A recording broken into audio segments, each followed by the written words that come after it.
Hey blues fans, you found us. Time for another episode of This Week in the Blues. I'm your host, Jimbo Big Train Matson with the blues band Big Train and the Locomotives. And it's our weekly take on blues history. We got a good episode this week, so let's see what happened.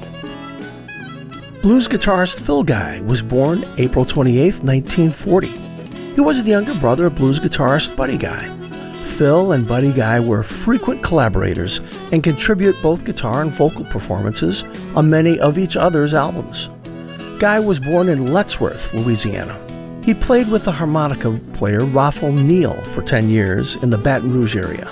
Then he relocated to Chicago in 1969, where he joined his brother's band, at the time when his brother was becoming known as an innovator in blues guitar.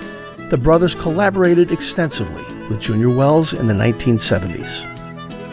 Blues singer Louis "Blues Boy" Jones was born April 28, 1931 in Galveston, Texas.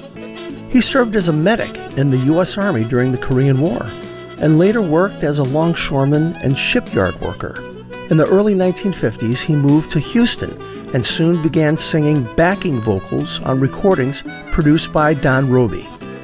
Jones also worked as a backup singer on many of Roby's productions for the Peacock and Duke labels in the late 1950s, including recordings by Bobby Blue Bland and Big Mama Thornton. Chicago blues guitarist Otis Rush was born April 28, 1931. His distinctive guitar style featured a long, slow-burning sound and long, bent notes.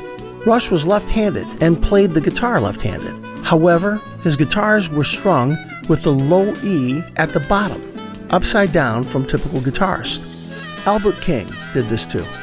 Rush often played with the little finger of his pick hand curled under the low E for positioning. It's widely believed that this contributed to his distinctive sound that became known as West Chicago Blues and was an influence on many musicians, including Michael Bloomfield, Peter Green, and Eric Clapton. Blues slide guitarist Homesick James was born April 30th, 1910 in Somerville, Tennessee. And his real name? It's been listed as John William Henderson, or James Williams, or James Williamson. The same goes for when he was born. He's claimed 1905, 1910, or 1914, while his union records give 1924. Not much is known about his early life. He developed a self-taught style of slide guitar through playing at local dances in his teens. He claimed to be the older cousin of Elmore James, to have bought James's first guitar, and to have taught him how to play slide.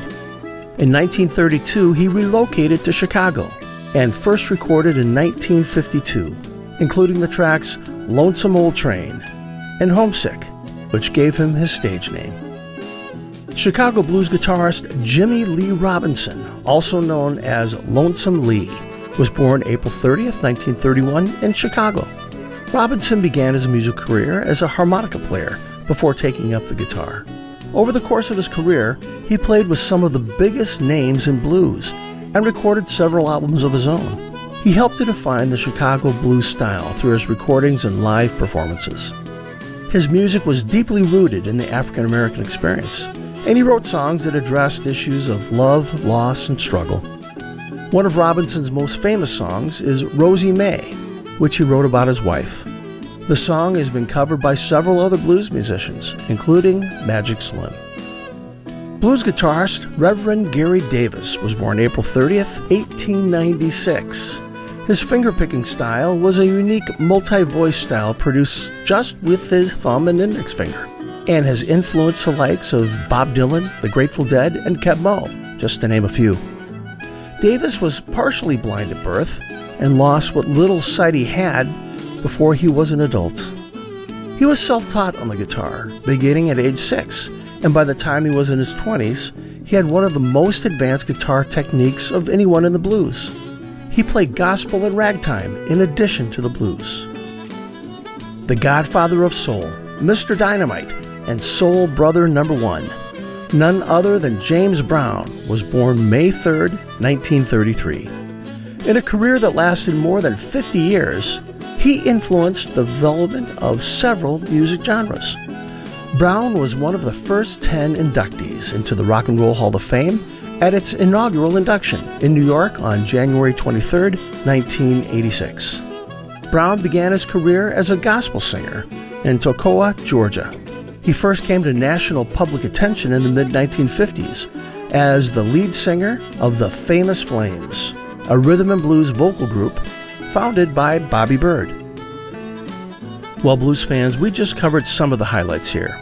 If you want to know more about these artists or other things that happened this week in the blues, be sure to follow our social media pages or visit our website at bigtrainblues.com.